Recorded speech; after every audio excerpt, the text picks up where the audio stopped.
ہر دور میں ایسا ہوا ہے کہ جب کسی کو سمجھایا جائے اور اس کا نفس نہ مان رہا ہو، اس کے نفس پہ شاک ہو، تو وہ پھر کب بات مانتا ہے؟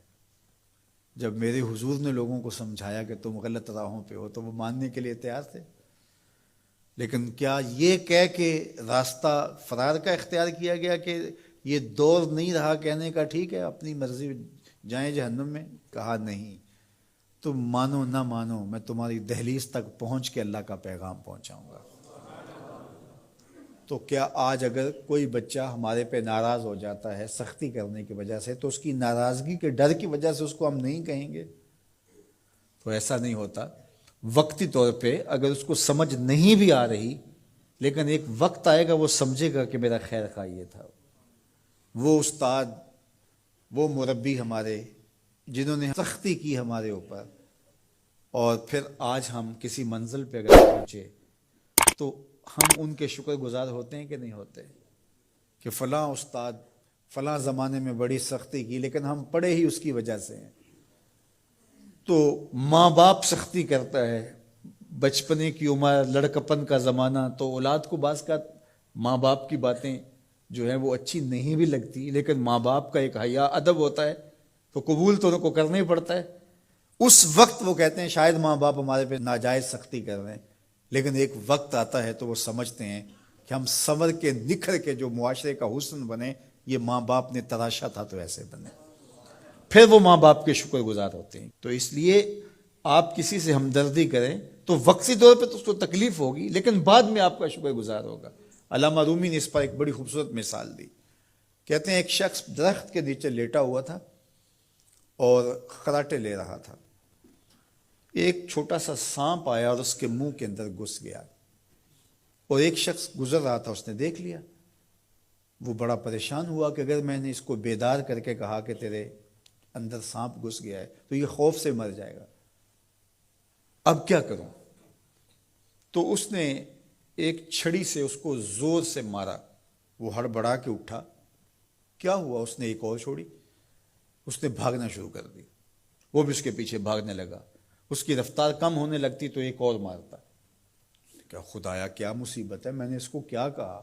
میں تو آرام سے سویا ہوا تھا درخت کے نیچے، لیکن وہ ایک دم گھبراہٹ کا شکار آگے بھاگتا چلا جاتا ہے۔ آگے کوئی باغ آ گیا تو اس میں فروٹ لٹک رہا تھا، تو کہا کہ کھاؤ۔ عجیب آدمی ہے، مارتا ہے اور کہتا ہے کھاؤ۔ اس نے کھایا، کہا اور کھاؤ۔ اس نے کہا بابا بس میری بس ہوگی، کہا نہیں اور کھاؤ۔ اس نے اور کھایا۔ ساتھ جو ہے وہ پانی کا کنواں تھا، کہا یہاں سے پانی پیو۔ اس نے تھوڑا سا پانی پیا، اس نے زور سے ڈنڈا مارا، اور پیو۔ اس نے اور پی لیا۔ رومی کہتے ہیں کہ وہ بندہ بڑا حیران کہ عجیب میرا دشمن ہے، کبھی مارتا ہے، کبھی پھل کھلاتا ہے، کبھی پانی پلاتا ہے۔ اس نے کہا میرے سے اور نہیں پیا جاتا۔ اس نے کہا پیتا ہے کہ نہیں؟ ایک اور چھوڑی۔ تو اس نے اور پانی پی لیا، کہا چلو دوڑو۔ جب بندے نے کچھ کھایا ہو تازہ تازہ اور دوڑے تو پھر جو حالت ہوتی ہے وہ آپ سے مخفی نہیں ہے۔ تو پھر دوڑنے لگا، تو آگے جب گیا تو کوئی ٹھوکر لگ گئی۔ پانی پیا تھا بھرپور اور فروٹ کھایا تھا، اور پہلے بھی دوڑ بھاگ کے آیا تھا، اب بھی دوڑنا شروع کر دیا، اور پیچھے سے جو ہے وہ ہاتھ میں ڈنڈا پکڑا، اور وہ رحم کاری نہیں رہا۔ تھوڑا سا ڈھیلا ہونے لگتا ہے تو زور سے مارتا۔ دوڑتے ہو کہ نہیں دوڑتے؟ تو ٹھوکر لگی، گرا، ساتھ ہی قے آئی اور سانپ نکل کے باہر آ گیا، اور وہ لہراتا ہوا جا رہا تھا۔ اس نے اس کو پکڑ کے سینے سے لگا لیا، کہا میں تیرا دشمن نہیں تھا، لیکن تیرا علاج یہی تھا، تو میں نے تجھ کو اتنا مارا ہے، میں تجھ سے معذرت کرتا ہوں۔ اس نے کہا میں تیرے سے معذرت کرتا ہوں جو مجھے تیرے پہ غصہ آتا رہا، اس لیے کہ تو میرا خیر خواہ تھا۔ جب حقیقت سامنے آتی ہے تو پھر پتہ چلتا ہے کہ کون کسی کا خیر خواہ ہے اور کون کسی کا دشمن ہے۔ اس لیے خیر خواہی کے جذبے کے ساتھ، الدین والنصیحہ، دین ہے ہی خیر خواہی۔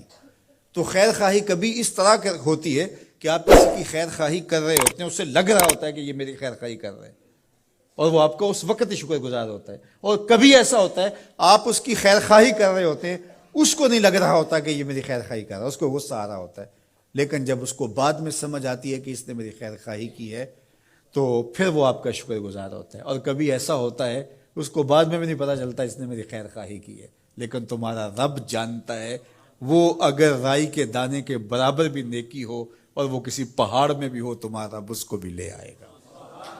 اس لیے لوگوں کے ساتھ حسن سلوک کرو اور نیکی کا حکم دو، لوگوں کی بہتری کا سوچو، تو اس سے تمہارا رب تم سے راضی ہوگا۔